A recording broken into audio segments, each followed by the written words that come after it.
We're fortunate enough to be joined right now by Catherine Herridge from the Fox News Channel, one of their chief investigative reporters. Catherine, how are you?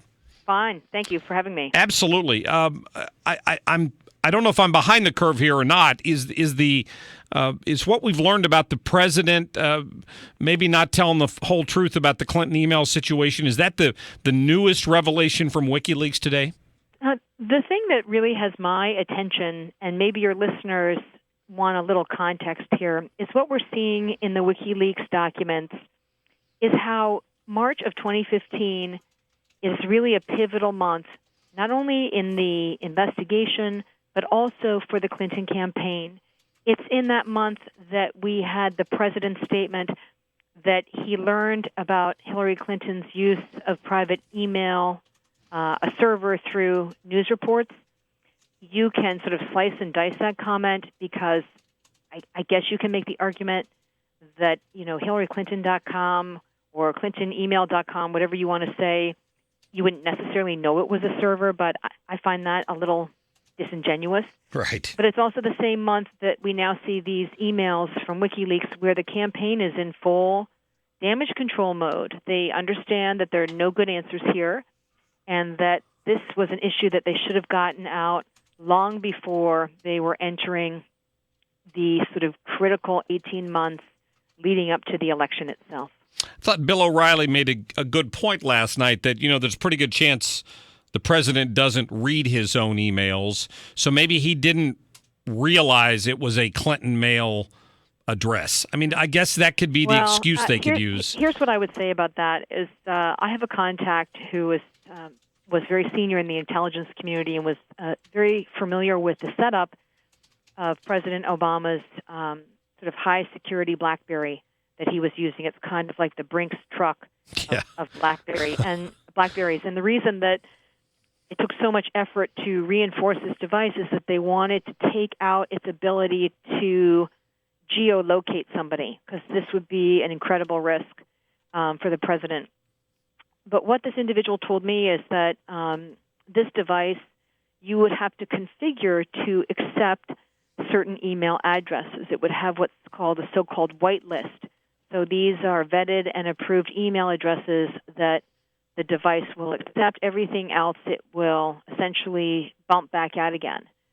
So to allow a Clinton email to land on that BlackBerry, that would be an overt act. You would have to say, please add this address to the president's vetted list or so-called whitelist for the device. You can't just, if you know what the address is, you cannot just email that BlackBerry. It doesn't work that way for security reasons. Sure. So, again, this is another little piece of string to pull to understand that if she was sending emails to his BlackBerry, someone within the communications office for the White House would have to approve that and would have to configure the BlackBerry to accept it. So again, more evidence that there was an understanding that Mrs. Clinton was not using regular channels. She was using outside channels for her email communications.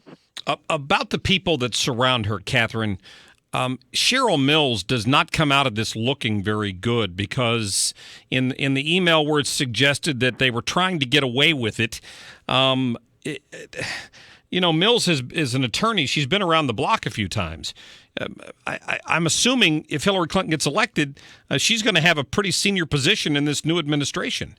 Well, Cheryl Mills is a very important player in this whole drama. And if we could just back up a little bit to March of 2015, this is not only the month that the New York Times first reports that the server is being used, but it's also the month when the Clinton email archive was electronically shredded by this IT firm out in Colorado. And the guy who did it, Paul Combetta, is one of 5 people who got limited immunity deals from the FBI. And his deal stands out because he at one point lied to the FBI and was still able to keep his deal, which is unusual. And at the end of March, after he has a conference call with Cheryl Mills and David Kendall, who was one of Hillary Clinton's, I'd say, sort of most senior sort of legal advisor and personal lawyer, it's after that conference call that he deletes the Clinton email archive. So March 2015 is like the Ides of March. I mean, this is a really big month in so many respects, and the WikiLeaks documents really reinforce that, and it gives you a window onto one thing was being said publicly, which was to sort of dismiss the server and dismiss the emails and dismiss the idea that there was any classified information.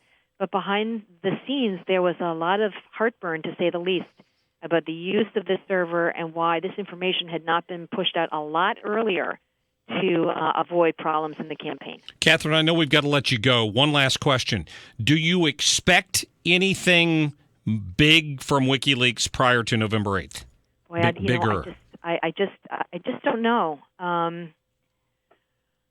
mean, there's a lot of information in the Podesta emails, but it doesn't seem to, and maybe you and your listeners would agree, it doesn't quite rise to what WikiLeaks and Julian Assange had promised. But right. maybe this is still to come, and also his what I will call information operation, because that's what it is, has been disrupted by the cutting off of the internet and his other circumstances. So it's very hard to know what his strategy was, but at this point, it doesn't seem to rise to what he had promised. But we've still got almost 2 weeks left. That's true. Catherine Herridge, Fox News Channel. Thanks for your time. Thank you. All right, thank you.